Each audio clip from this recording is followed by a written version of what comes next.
Hello student, molecular basis of inheritance का lecture number 4 है। आज हम पढ़ेंगे DNA replication is semi conservative कैसे होता है, प्रूव करेंगे और डीएनए रेप्लिकेशन के बारे में पढ़ेंगे। इसके पहले हम बता दें, लेक्चर नंबर 3 में हमने आरएनए के बारे में पढ़ा और लेक्चर नंबर 2 में डीएनए के बारे में पढ़ा और लेक्चर नंबर 1 में सर्च फॉर जेनेटिक मटेरियल और क्राइटेरिया फॉर जेनेटिक मटेरियल के बारे में पढ़ा। आज हम पढ़ेंगे डीएनए रेप्लिकेशन सेमी कंजर्वेटिव होता है लेकिन कैसे, और डीएनए रेप्लिकेशन के बारे में पढ़ेंगे। चलिए,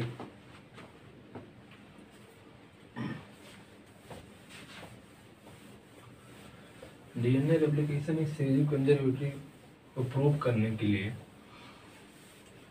एक साइंटिस्ट थे, डीएनए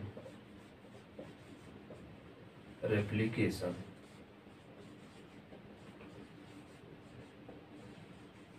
इज सेमी कंजर्वेटिव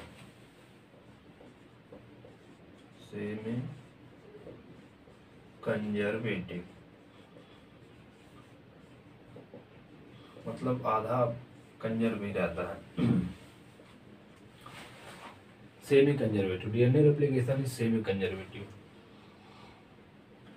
इसको प्रूव करने के लिए दो साइंटिस्ट थे, मेसन एंड स्टार्स। इन्होंने एक्सपेरिमेंट किया था 1958 में। एक्सपेरिमेंट ऑन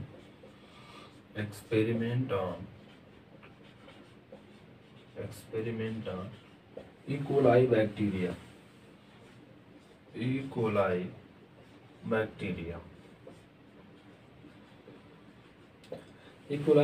के ऊपर एक्सपेरिमेंट किया था और यूज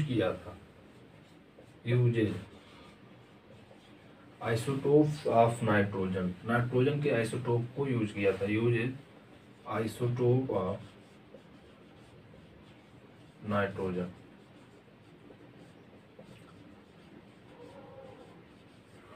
आइसोटोप ऑफ नाइट्रोजन। उस आइसोटोप ऑफ नाइट्रोजन में दो थे, N14 और N15। N14 वालों को लाइट आइसोटोप, N50 वालों को heavy isotope. In isotope of nitrogen को कैसे सेपरेट किया? फॉर सेपरेशन तो उन्होंने यूज किया था cerium chloride density gradient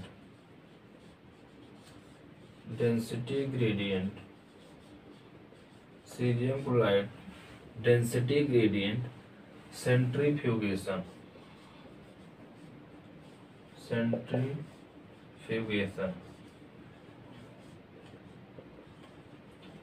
cerium chloride density gradient centrifugation. DNA replication semi conservative होता है। इसको प्रूव करने के लिए एक था मेसन एंड स्टार्स। 1958 में एक एक्सपेरिमेंट किया ई कोलाई बैक्टीरिया के ऊपर और उन्होंने यूज किया नाइट्रोजन के आइसोटोप, दो आइसोटोप N14 और N15, और उनको सेपरेट करने के लिए एक टेक्निक का इस्तेमाल किया, cerium chloride density gradient centrifugation. और ये जो N14 और N15 है, ये रेडियो एक्टिव नहीं है, do not radio active.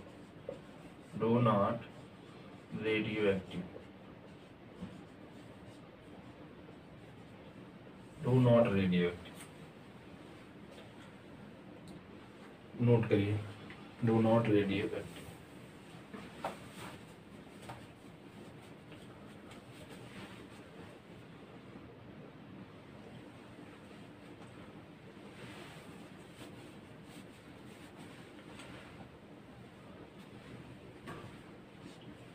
DNA replication is semi conservative, Meselson Stahl 1958। ठीक है, अब इस आइसोटोप का इस्तेमाल करके, मतलब इस आइसोटोप को बैक्टीरिया को कल्चर कराने पर, जब कल्चर कराएं, मिटा दें तब बताएं।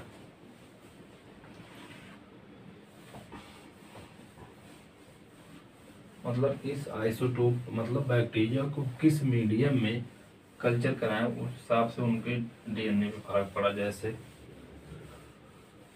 बैक्टीरिया को, ई कोलाई बैक्टीरिया को N14 वाले आइसोटोप में कल्चर कराया तो बैक्टीरिया के जो अंदर का जो डीएनए था N14 वाला हो गया, जिसे कहते हैं लाइट डीएनए। जब N15 मतलब N15 H4Cl था, लेकिन N15 नाम ले बोलूँ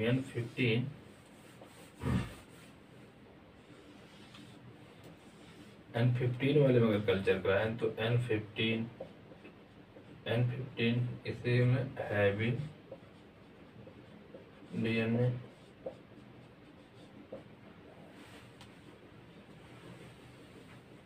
और एक इसका हाइब्रिड। एक्सपेरिमेंट करते समय बीच में मिलेगा, इसलिए उसको पहले से समझ रहे हैं कि सिर्फ परेशान न पड़े। N14 और N15 इसे हाइब्रिड डीएनए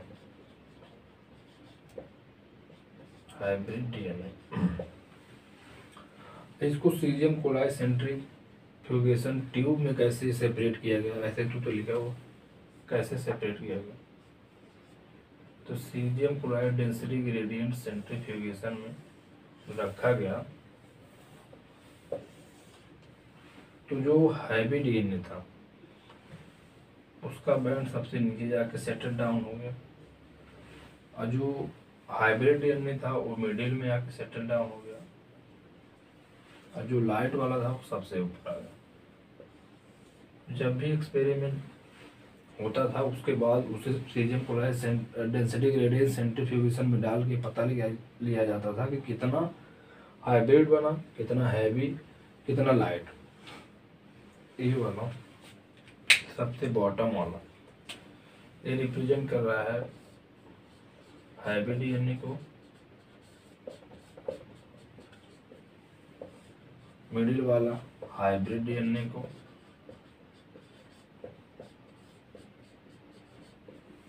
सबसे ऊपर वाला लाइट डीएनए को।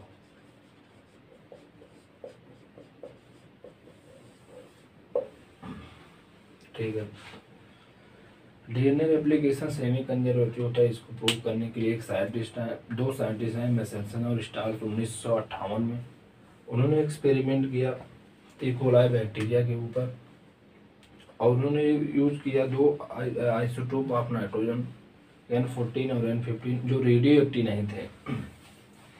उनको सेपरेट करने के लिए caesium chloride density gradient centrifugation का इस्तेमाल किया, और इस प्रकार आगे बढ़ा। अब एक्सपेरिमेंट को आगे देखते हैं।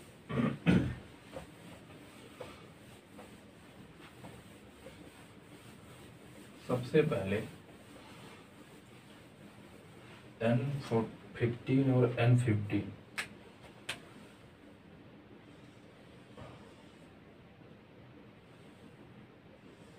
N15 और N15 वाले डीएनए रखने वाले ई कोलाई बैक्टीरिया को फर्स्ट जनरेशन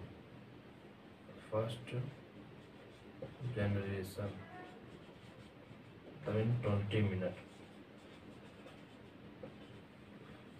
फर्स्ट जनरेशन या इन 20 मिनट, फर्स्ट जनरेशन या फिर 20 मिनट ई कोलाई बैक्टीरिया को किस मीडियम में N14 H4Cl अमोनियम क्लोराइड था, उसमें जो मीडियम था N14 वाला था।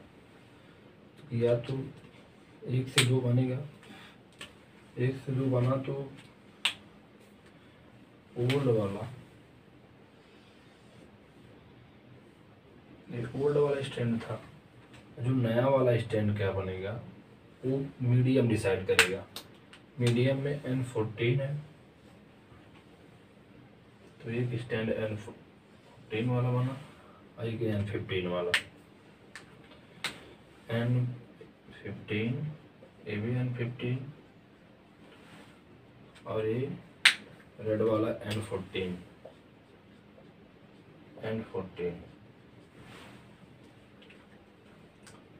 ये दोनों हाइब्रिड डीएनए बने। हाइब्रिड डीएनए, हाइब्रिड डीएनए, ये भी हाइब्रिड डीएनए। अगर हम फर्स्ट जनरेशन में देखें 20 मिनट बाद देखें तो टोटल डीएनए 2 N15 N14 वाला 2 और N14 वाला 0 और N15 और N15 वाला भी 0, मतलब 100% हाइब्रिड डीएनए वाला बना। उसके बाद सेकेंड जनरेशन में है, सेकेंड जनरेशन 40 मिनट बाद, आफ्टर 40 मिनट, उसमें भी मीडियम N14H4Cl का इस्तेमाल किया। बगैर गिरे लेक्चर नहीं कंप्लीट होता है, हर बार गिर ही जाता है। N14H4Cl, इसमें 2 डीएनए है, उसके बाद 4 बनेगा। 4 में एक है N15 वो है N14 वाला। अब मीडियम है N14, तो ये तो पुराना वाला है, ये है N14 और ये है N15।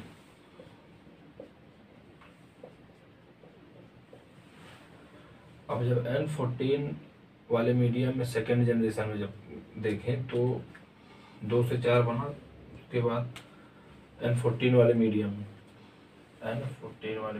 तो दूसरा वाला जो स्टैंड होगा वो N14 वाला डीएनए बनेगा, N14 वाला, ठीक है। तो एक बना N14, इस पे सवाल भी आता है, अब एक सवाल कराएंगे समझ में आ जाएगा। N14 टोटल, फिर ऐसे कर लेते हैं, टोटल डीएनए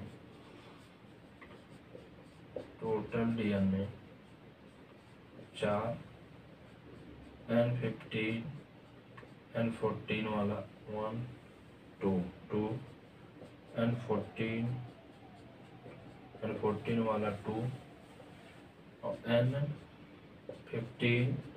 N15 वाला 0। ये है हाइब्रिड डीएनए, ये है लाइट डीएनए, ये है हैवी डीएनए।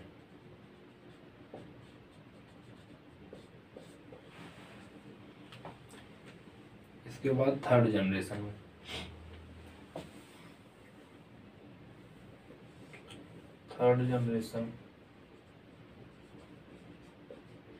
ऐसे आगे करते जाएंगे वो आगे। थर्ड जनरेशन मतलब आफ्टर 60 मिनट, 60 मिनट बाद अब बनेगा 8, 4 से 8 टोटल डीएनए बनेगा 8। जैसे जैसे जो मीडियम में रखा है N14H4Cl वाला, जो मीडियम में रखा है उसी का नंबर बढ़ता चला जा रहा है, जबकि N15 वाला उतना ही पड़ा है, जैसे 2 जो मीडियम है उसी का नंबर बढ़ रहा है। तो थर्ड जनरेशन के बाद टोटल डीएनए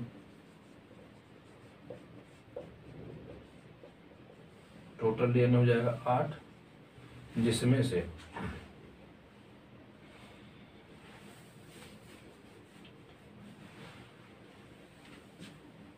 लाइट वाला N14 और N14 होगा 6, बना के देखेंगे तो ही आएगा 6, और N15 और N14 वाला आएगा 2, जबकि हैवी वाला N15 और N15 वाला आएगा 0। और 80 मिनट बाद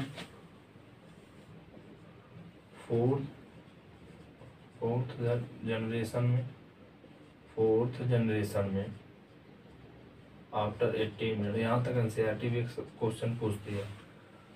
अभी बता देंगे। टोटल डीएनए 8 से हो जाएगा 16, और मीडियम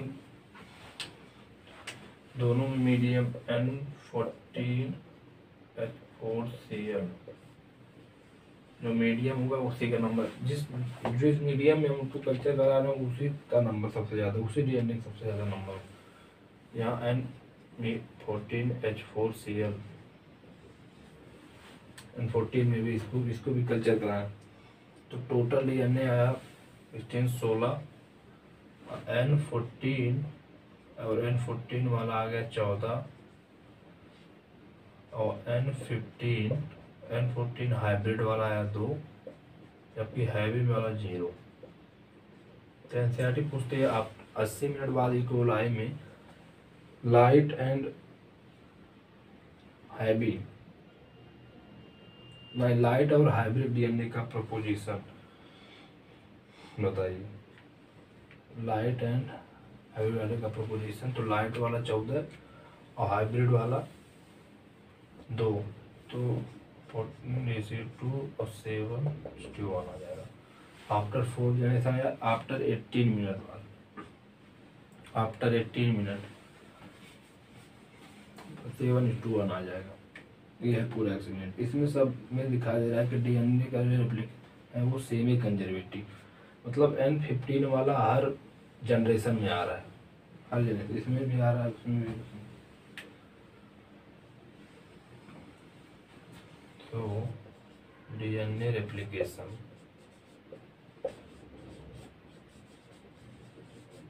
इज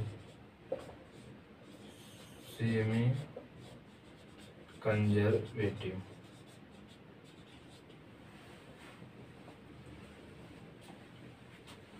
नोट कर लीजिए।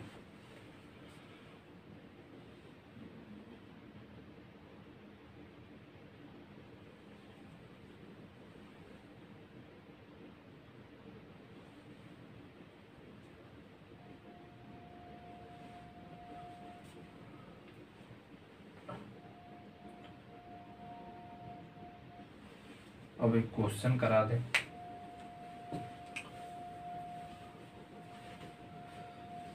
डीएनए रेप्लिकेशन मिटा दें। डीएनए रेप्लिकेशन सेमी कंजर्वेटिव होता है। इसको प्रूव करने के लिए मैसेजर और स्टार ने 1958 में एक्सपेरिमेंट किया कोलाई बैक्टीरिया पे। उन्होंने 2 आइसोटोप का प्रयोग किया, एक N14 N15, जो आइसोटोप थे रेडियो एक्टिव नहीं। उन्होंने उसको सेपरेट करने के लिए caesium chloride density gradient centrifugation का इस्तेमाल किया।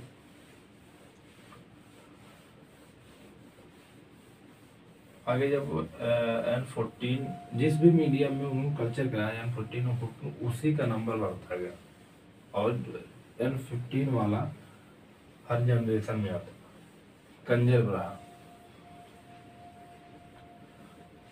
ये तो था बैक्टीरियल लेवल पे प्रूव किया था मैसेजर और स्टार ने। और एक साइंटिस्ट थे टेलर ने भी उसी का 1958 में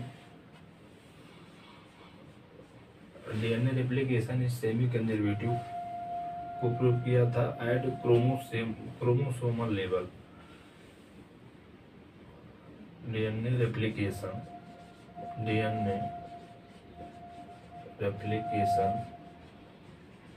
is semi conservative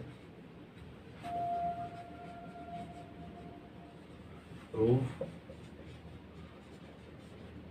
eight chromosomal level.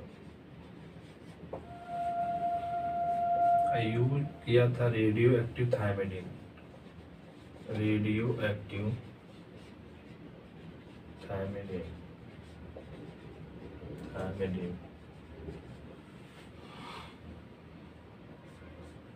और एक्सपेरिमेंट किया था, यूज किया था विसिया फावा, एक प्लांट था फावा बीन्स, उससे तो ऊपर अपना प्रूव किए थे। DNA replication is conservative proof at chromosomal level जिसमें उन्होंने यूज किया था radio active thymidine on VCF of fava bean plants. इतना नोट करिए तो भी क्वेश्चन करा दें।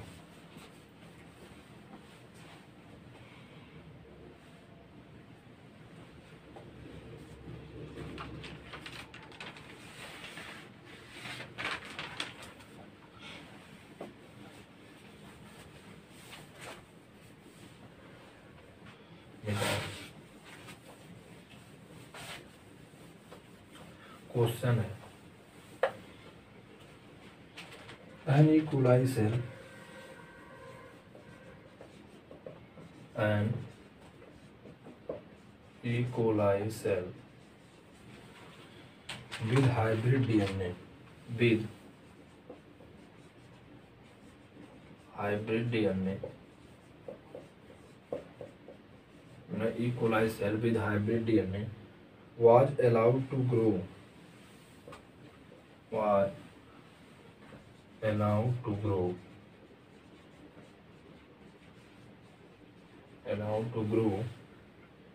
in culture medium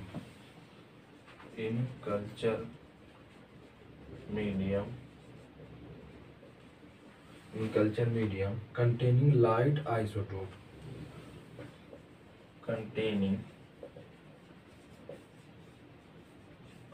light isotope a light isotope of nitrogen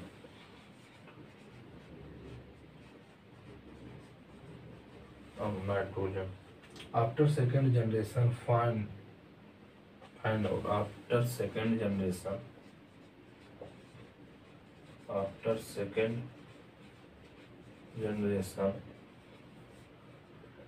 find out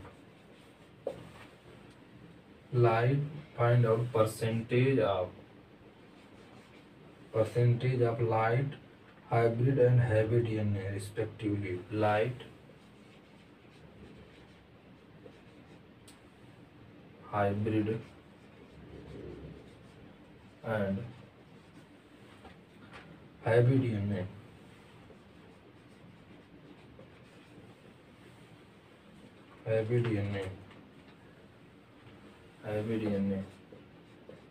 respectively.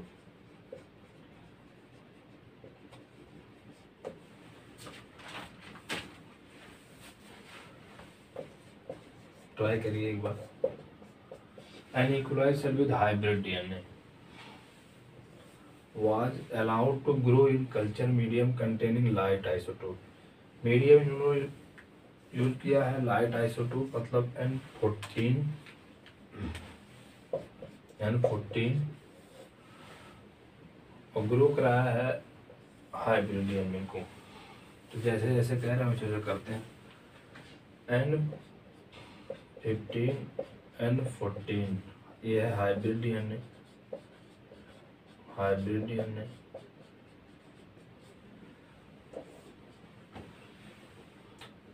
Medium provide किए हैं N14 और थियर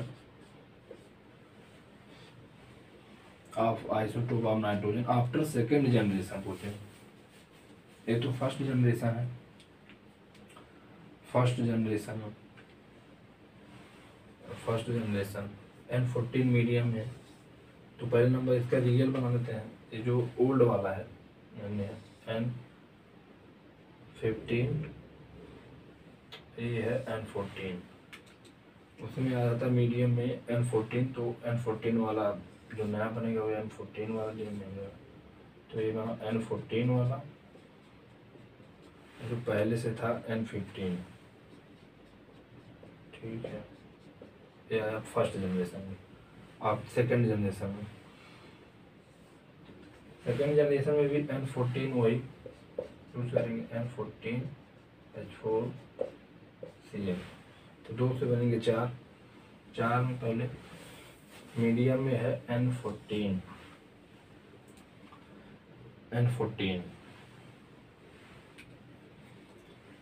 पहले ओल्ड वाला स्टैंड बना लेते हैं।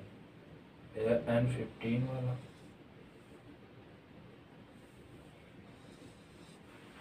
और ये है N14 वाला। अब जो मीडियम में है N14H4Cl, तो जो नया स्टैंड बनेगा वो N14 के माध्यम से बनेगा। N14 N14 N14 N14, जो नया स्टैंड बना से N14 N14 और N14, और जो ओल्ड वाला था ये N15 N15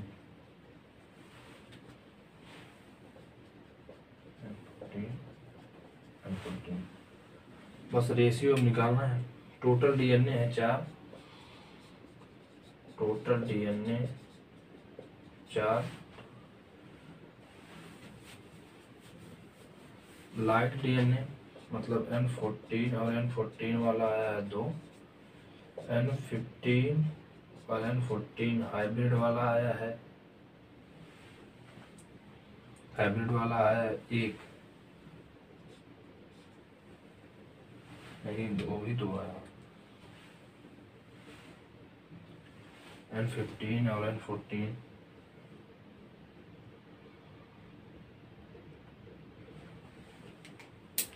N15 और N14 एक था दूसरे, हाँ एक ही तो आ गया,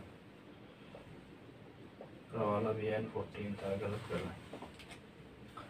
मतलब N15 और N14 ओल्ड वाला था, N15 और N14 मीडियम में था N4H4Cl, तो यहाँ पे आया N4H4Cl, N14 और N15 और N14, फिर उनको N15H4Cl में मीडियम में हम कल्चर कराएं, तो पहले ओल्ड वाला स्टैंड बन जाएगा N15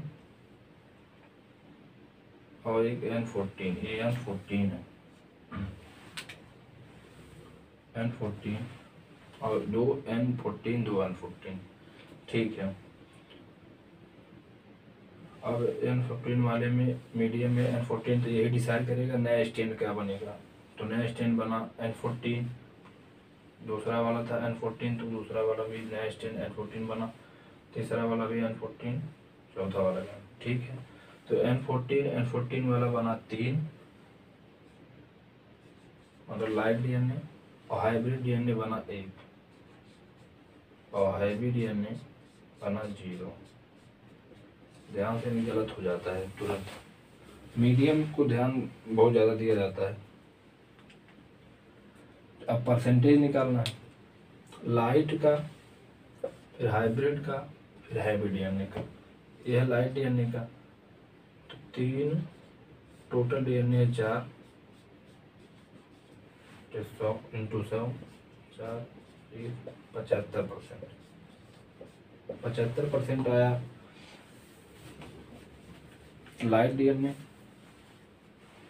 और हाइब्रिड वाला 1 है तो 1/4 200 25%, 75% आया लाइट डीएनए, 25% आया हाइब्रिड डीएनए, 0% आया हाइब्रिड डीएनए, ठीक है।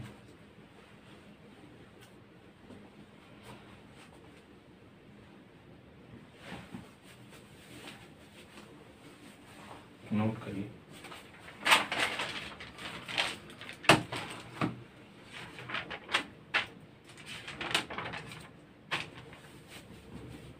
अब शुरू करते हैं रेप्लिकेशन।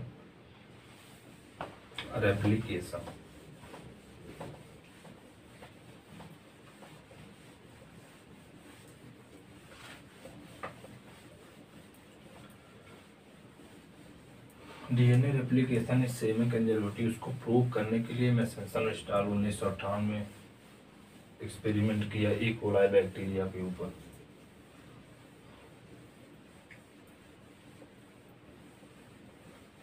फर्स्ट जनरेशन 4 जनरेशन तक देखा है, चौथे जनरेशन में एनसीईआरटी पूछी है लाइट और हाइब्रिड वाले का प्रपोजिशन बताइए, तो 7:1 7:1 आएगा। अब आता है रेप्लिकेशन। रेप्लिकेशन।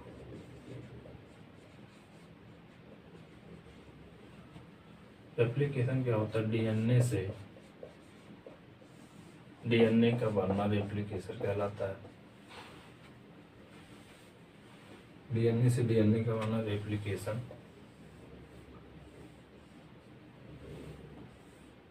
रेप्लिकेशन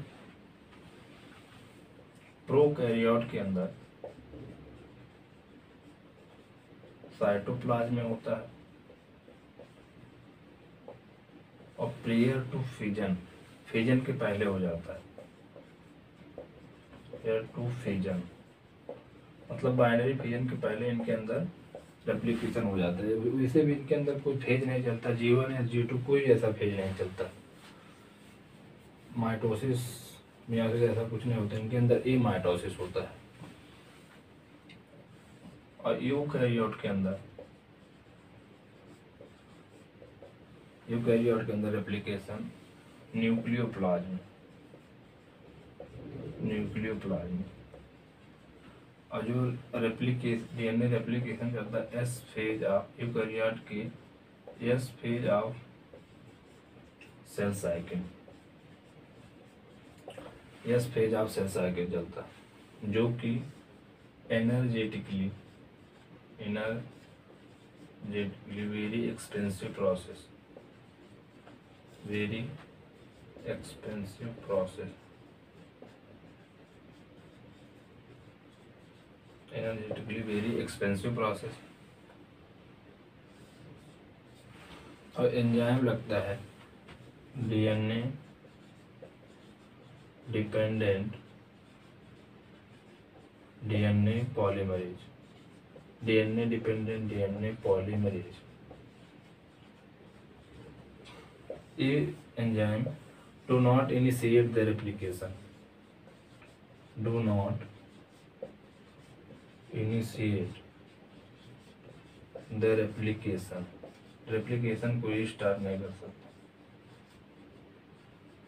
तो initiate by RNA primer, initiate bye, तो आरएनए प्राइमर की मदद से हम रेप्लिकेशन की स्टार्ट करते हैं। Initiate by RNA primer.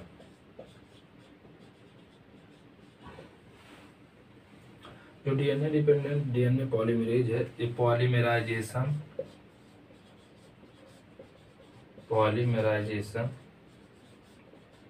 करता है 5:3 डायरेक्शन में, 5:3 डायरेक्शन में पॉलीमराइजेशन करता है, 5:3 डायरेक्शन में। ठीक है, इतना नोट करिए।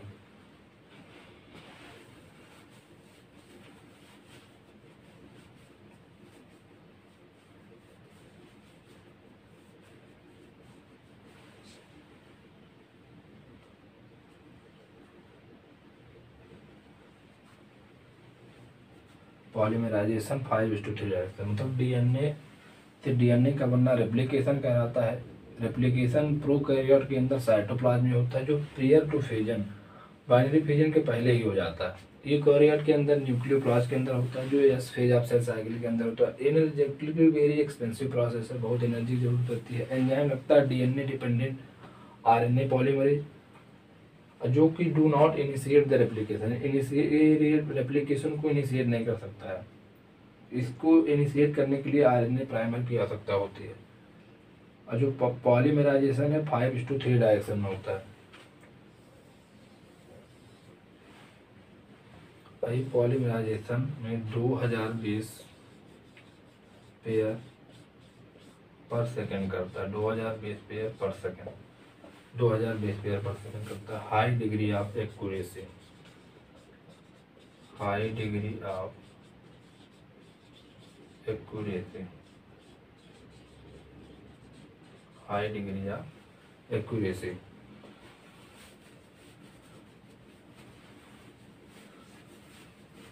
High degree of accuracy.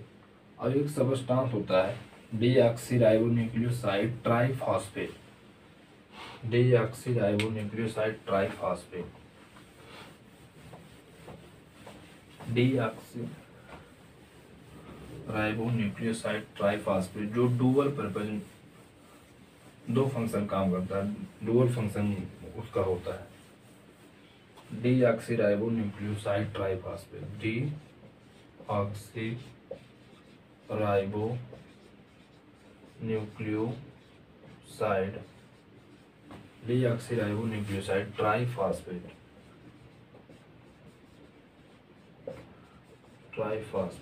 Deoxyribo nucleoside triphosphate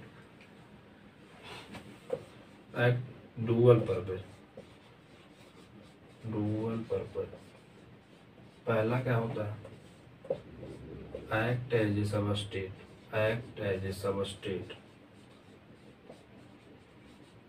और दूसरे नंबर पे act as a energy source,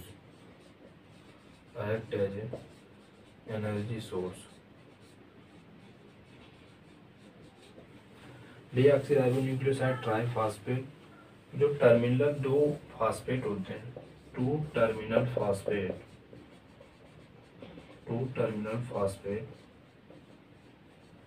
ये हाई एनर्जी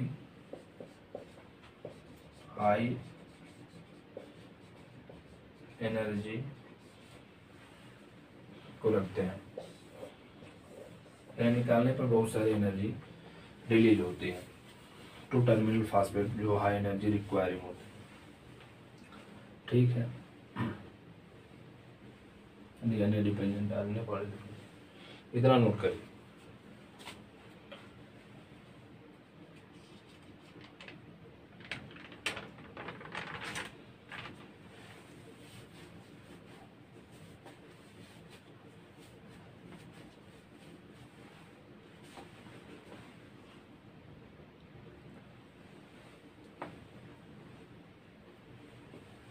मिटा रहा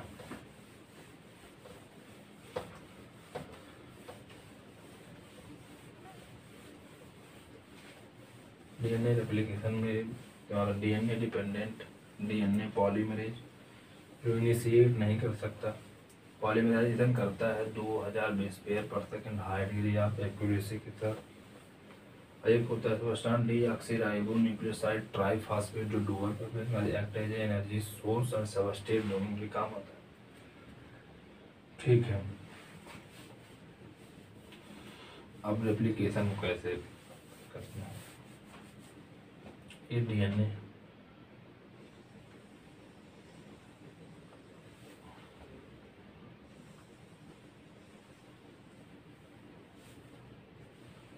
के अंदर ये हाइड्रोजन बॉन्ड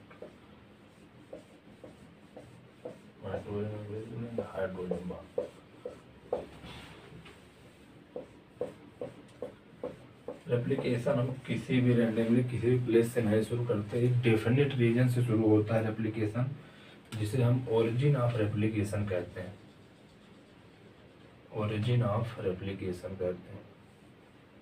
ORI कहते हैं, ओरिजिन ऑफ रेप्लिकेशन।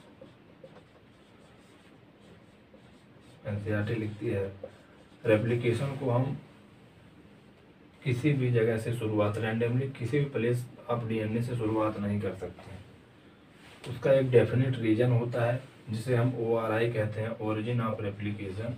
यहीं से इनिशिएशन ऑफ रेप्लिकेशन होता है, इनिशिएशन ऑफ रेप्लिकेशन होता है, ठीक है। जो कि प्रोकैरियोट में एक ही होता है, जबकि यूकैरियोट में मोर देन वन, एक से ज़्यादा, यूकैरियोट में एक से ज़्यादा होता है ORI, ठीक है। अब कैसे इसको करते हैं, अब इस पूरे डीएनए को हम पूरा नहीं खोल सकते हैं, इंटायर लेंथ ऑफ डीएनए को हम ओपन नहीं कर सकते हैं, क्योंकि हाई एनर्जी रिक्वायरिंग प्रोसेस है, बहुत सारी एनर्जी की ज़रूरत पड़ती है। तो हम small part of helix, small opening of helix को बोलते हैं, बहुत छोटे पार्ट खोलते हैं, जिसे हम रेप्लिकेशन फॉर्क कहते हैं। बहुत small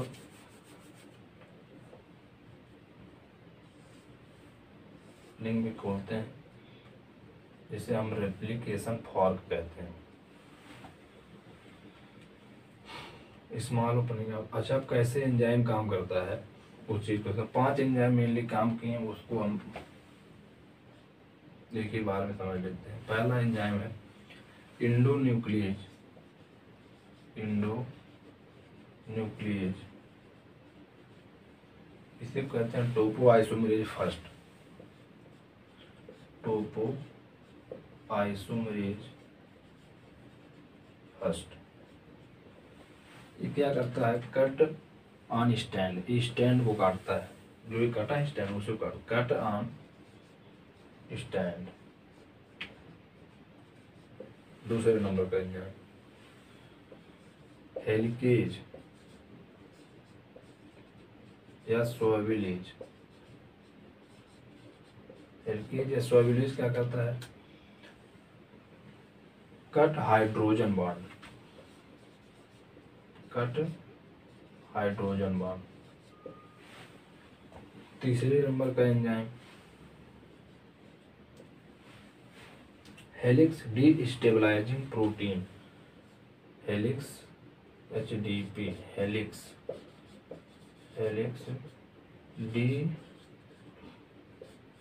destabilising protein.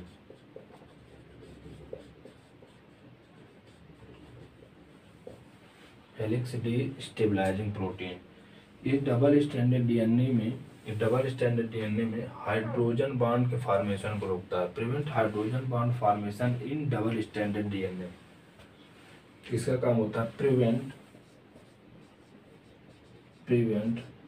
Hydrogen bond formation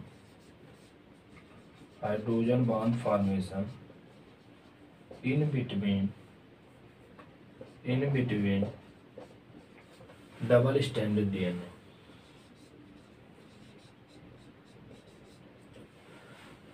in between double standard DNA. चौथे नंबर का जो एंजाइम है, कहाँ लिखे हैं, इसको मिटा देते हैं, ORI को मिटा देते हैं। ORI origin of replication, initiation यहीं से होता है, प्रोकैरियोट में 1 होता है, यूकैरियोट में 1 से ज़्यादा होता है।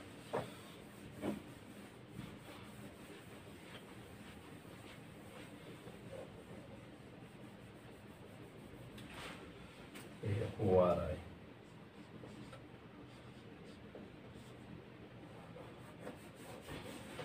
पहला एंजाइम लगा इंडोन्यूक्लियेज या टोपो आइसोमरेज जो कट ऑन स्टैंड।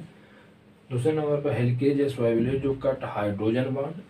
तीसरे नंबर पर HDP हेलिक्स डिस्टेबलाइजिंग प्रोटीन जो prevent hydrogen bond formation in between double standard DNA. अगले नंबर पे आता है single standard binding protein SSB। Single stand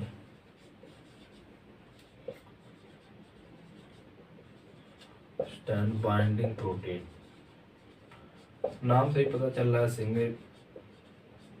ये क्या करता है, सिंगल स्टैंड ऑफ डीएनए के अंदर हाइड्रोजन बॉन्ड को बनने से रोकता है, क्योंकि ये सिंगल आपस में ही क्वाइल करके आपस में ही जुड़ सकते हैं, क्योंकि ATGC ऐसे बहुत सारे हैं, इधर भी ATGC ऐसे होंगे, आपस में क्वाइल करके A वाला T से C वाला G से बना लेगा हाइड्रोजन बॉन्ड। इसलिए SSB का प्रयोग करते हैं, single standard binding protein, prevent hydrogen bond formation in between single standard DNA.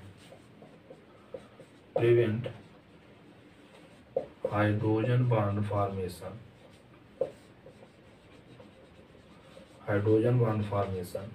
In between single standard DNA. Single standard DNA. Last protein आता है, लास्ट एंजाइम आता है टोपो आइसोमरेज सेकेंड या डीएनए जाइरेज। टोपो आइसोमेरेज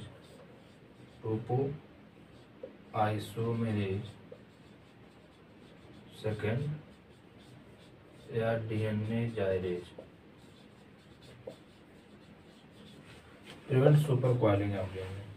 ये आपस में DNA आपस में ही बहुत उलझ जाए उसके लिए रोकता है। Topo isomerase prevent super coiling of DNA, super coiling of DNA, prevent super coiling of DNA. 5 enzyme है, पांचों का स्टेप बाय स्टेप वर्क है इनका, देख लीजिए, नोट कर लीजिए।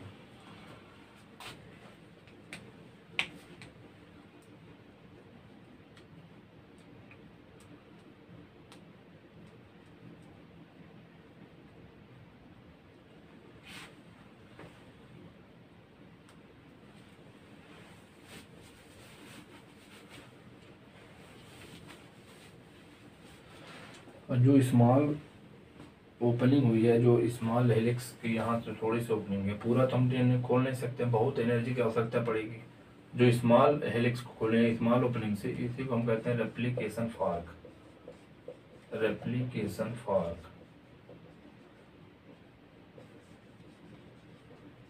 Small opening of DNA helix, replication fork. अब इसको मिटा दें। जो एनसीईआरटी में फिगर देके डीएनए को समझाया है उसे बना के समझाते हैं।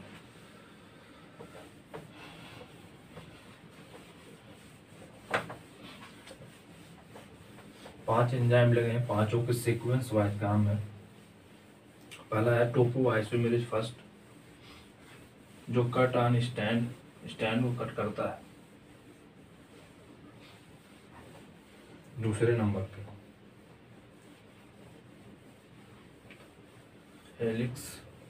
हेलिकेज या स्वाबिलेज, जो कट ऑन हाइड्रोजन बॉन्ड को करता है। तीसरे नंबर पे आया है हेलिक्स डिस्टेबलाइजिंग प्रोटीन, जो डबल स्टैंडर्ड डीएनए को के हाइड्रोजन बॉन्ड को आपस में बनने से रोकता है। चौथा है SSB single standard binding protein, जो सिंगल स्टैंडर्ड डीएनए के नाइट्रोजन बेस को आपस में हाइड्रोजन बॉन्ड बना के न जुड़ जाए उसको रोकता है। पांचवें पाता टोपो आइसोमेरेज सेकेंड है DNA gyrase, prevent super coiling of DNA. अगला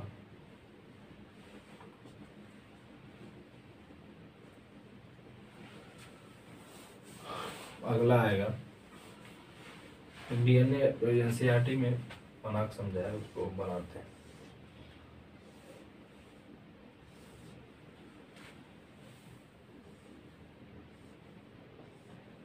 ये पेरेंटल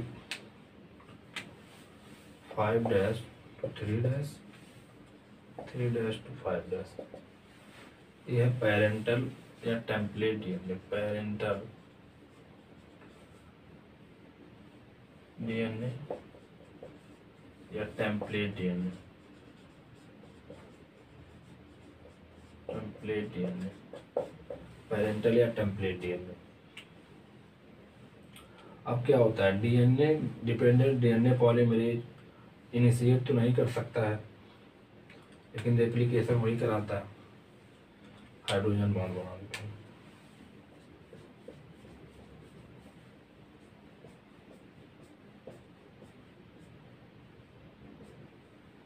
ठीक है,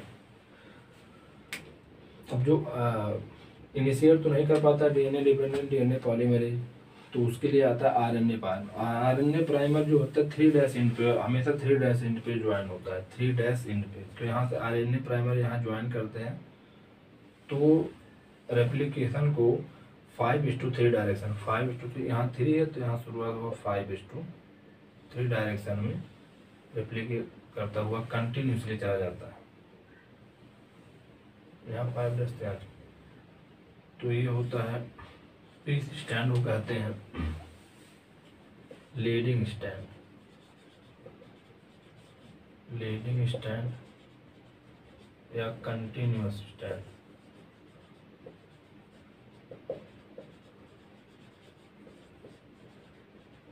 लीडिंग स्टैंड या कंटिन्यूअस स्टैंड। एक तो पेरेंटल स्टैंड है, parental DNA stand, parental DNA, ठीक है। जबकि इधर यहाँ 3' तो यहाँ 5', तो यहाँ 3'। अब आरएनए प्राइमर 3' में जुड़े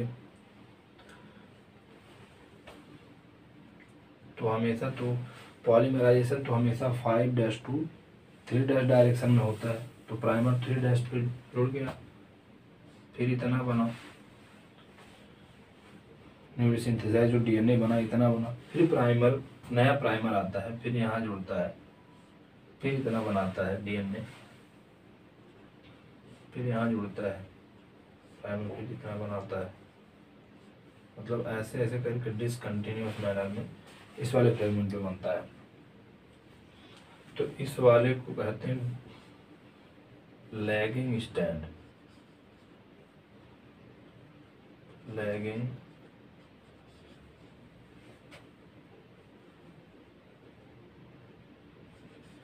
स्टैंड या discontinuous stand, discontinuous stand, lagging stand या डिसकंटिन्यूअस स्टैंड।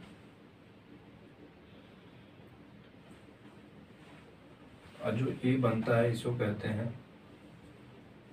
छोटे छोटे फ्रेगमेंट में जो ये डीएनए बनता है उसे कहते हैं Okazaki fragment, Okazaki fragment, Okazaki fragment, Okazaki fragment. और ये दोनों DNA newly synthesised DNA, newly synthesised DNA.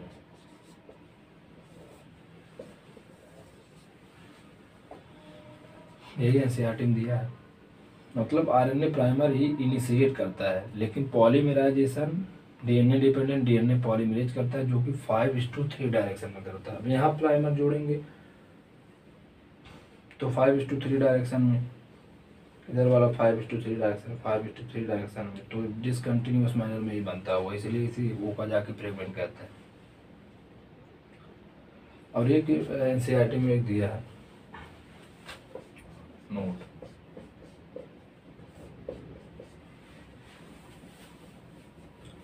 Failure of cytokinesis, failure of cytokinesis followed by karyokinesis, karyokinesis मतलब कार्योकाइनेसिस होने के बाद साइटोकाइनेसिस नहीं होता, मतलब न्यूक्लियर डिवीजन हो जाता है लेकिन सेल डिवीजन नहीं होता है। इस कंडीशन कहते हैं पॉलीप्लॉइडी, पॉलीप्लॉइडी। यह एक क्रोमोसोमल एनोमली है, क्रोमोसोमल एनोमली, एनोमली मतलब abnormality. Failure of cytokinesis followed by karyokinesis, polyploidy condition कहते हैं, जो एक क्रोमोसोमल एनोमली है, मतलब एबनॉर्मेलिटी है। मतलब हैप्लॉइड सेल के अंदर डिप्लॉइड कंटेंट का बनना।